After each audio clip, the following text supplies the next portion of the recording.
2017, combined worldwide sales of cannabis products, legal and illegal, were over 200 billion a year. But where did it all begin? It goes back to Neolithic Japan, about 10,000 BC. Someone used it to start a fire, then realized it smelled kind of cool, and it chilled everyone out. Cool.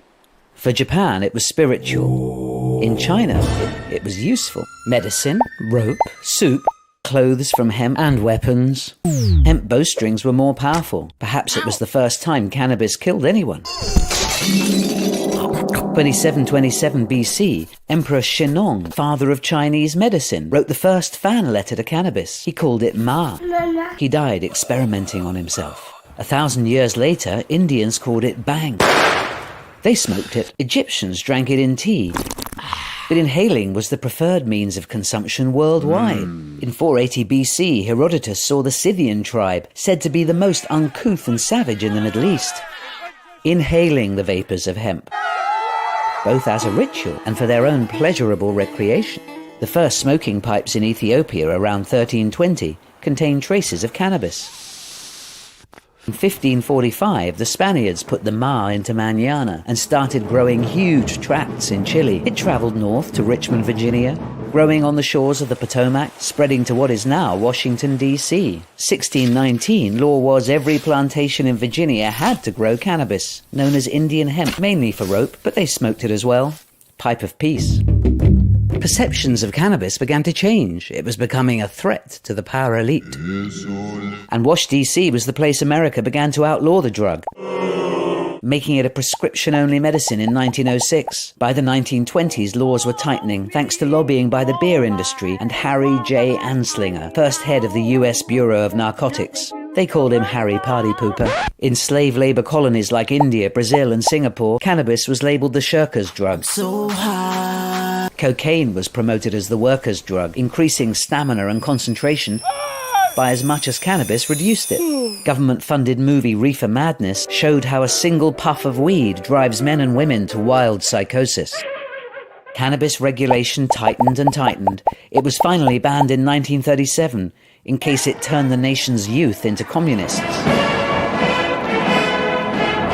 Narcotics Bureau boss Harry Anslinger sure boosted the profits of the brewers and the paper barons. By the 1950s, cannabis was heavily associated with jazz musicians. Then white people started visiting jazz clubs and the genie was out of the bottle. Perhaps that was the moment cannabis became a drug for rebels. It spread through the middle classes via the beatnik culture. That's groovy. World governments reacted in 1961 with a treaty to ban production and supply, except for medicinal and research purposes. Conscripts returning from the Vietnam War as shell-shocked young men retreated to the hillsides of Northern California, where they could smoke pot in peace and also grow it in peace. Some of them went psychotic. Whether a result of the war or the cannabis is hard to prove. In 1971, Richard Nixon combined the two when he coined the war on drugs. It was a great excuse to tool up for a global war against a generation of super-rich dealers who are still with us.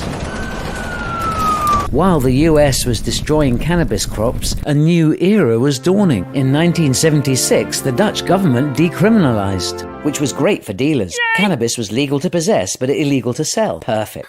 In 2001, Portugal adopted the Dutch policy. The same year, Canada became the first country to legalize medical marijuana.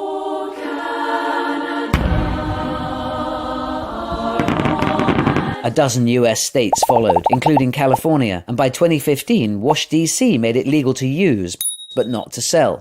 That was good news for the guys with Uzis.